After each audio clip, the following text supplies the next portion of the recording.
येथील कृषी उत्पन्न बाजार समितीतील तत्कालीन अशासकीय प्रशासकीय मंडळाने अनेक बाबतीत केलेल्या 33,37,466 रुपयांच्या अपहाराबद्दल 14 सदस्यीय प्रशासकीय मंडळाविरुद्ध जिंतूर पोलीस ठाण्यात विविध कलमान्वये फसवणुकीचे गुन्हे दाखल करण्यात आले आहेत।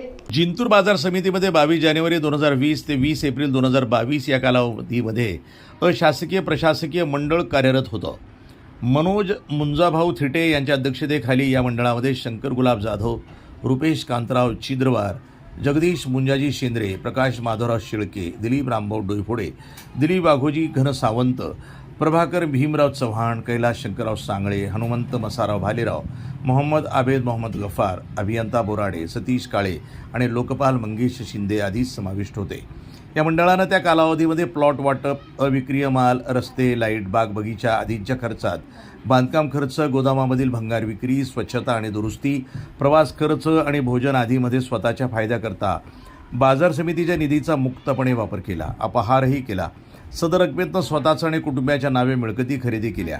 संपूर्ण कालावधीमध्ये अत्यंत अंधाधुंद पद्धतीनं म्हणजे सर्व कायदे, नियम, अटी वगैरे खुंटीला टांगून खोटी कागदपत्र, बनावट पावत्यांच्या आधारे या मंडळातील प्रत्येक सदस्यानं बाजार समितीच्या निधीचा अपहार केल्याचा आरोप कृषी उत्पन्न बाजार समितीचे विद्यमान सभापती गंगाधर वामनराव कदम बोर्डीकर यांनी दिनांक 27 मे 2023 रोजी जिल्हा उपनिबंधक सहकारी संस्था यांच्याकडे तक्रार अर्ज दाखल केला। त्यावर जिल्हा उपनिबंधकांनी तत्कालीन अशासकीय मुख्य प्रशासक आणि संबंधित अशासकीय सदस्य यांच्या विरुद्ध खोटे आणि बनावट बिले, व्हाउचर तयार करून बाजार समितीच्या निधीचा अपहार केल्याप्रकरणी फौजदारी गुन्हे दाखल करावेत असे आदेश बजावले। या पार्श्वभूमीवर बाजार समितीचे सभापती गंगाधर बोर्डीकर यांनी जिंतूर पोलीस ठाणे गाठून महाराष्ट्र कृषी उत्पन्न खरेदी विक्री अधिनियमचे कलम 29 अन्वये तक्रार दाखल केली।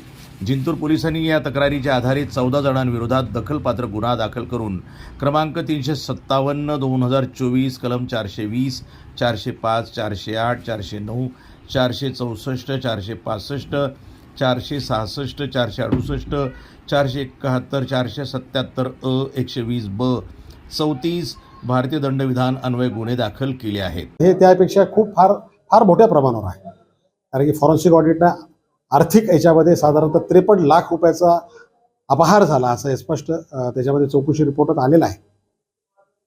आताच बोलत असताना मी स्पष्ट बोललो की काही व्यापाऱ्यांचे अर्ज आहेत की त्यांनी 21 लाख रुपये भूखंडाला घेतलेत आणि 21 लाख रुपये जर घेतले असतील त्यांनी तर असे 40-45 भूखंड त्यांनी दिलेत। 21 लाख एकाकडे घेतलं तर 21 गुणिले 40 जर झाले तर तुम्हीच आकडा ते ठरवा काय किती आहे काय नाही। आणि ह्या अशा गोष्टीला शेतकऱ्यांच्या सुविधेसाठी, शेतकऱ्याच्या मेहनतीच्या पैशातून, मार्केट कमिटी शेतकऱ्याच्या पैशातून हे सगळं काही शेतकऱ्याच्या सुविधा उपलब्ध उभं करत आहे। आणि ह्या शेतकऱ्याच्या मेहनतीतून त्यांच्या पैशाला जर असं कुठं अपहार होत असेल तर शेतकरी कधीही त्यांना माफ करणार आहे। जिंतूरचा शेतकरी त्यांना जाब विचारणार।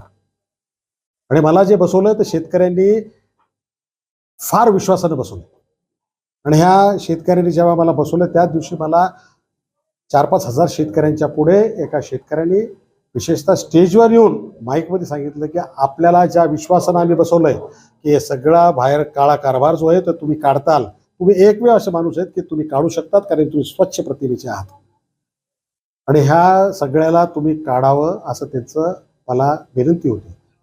आणि मला वाटतं की शेतकऱ्यांच्या पैशाचा जर असा अपहार होत असेल आणि त्याचा मला जर शेतकऱ्यांची जर विनंती असेल तर एरवी माझा स्वभावच आहे आणि हे सगळं बाहेर काढल्यामुळे हा सगळा अपहार मला वाटतंय कोणी जनता किंवा शेतकरी त्याला माफ करणार नाही निश्चितच। आता अपहार तुम्हाला मी सांगितलं ना की आर्थिक याच्यामध्ये। प्रतिनिधी रियाज चाऊस, जिंतूर, NTV न्यूज मराठी।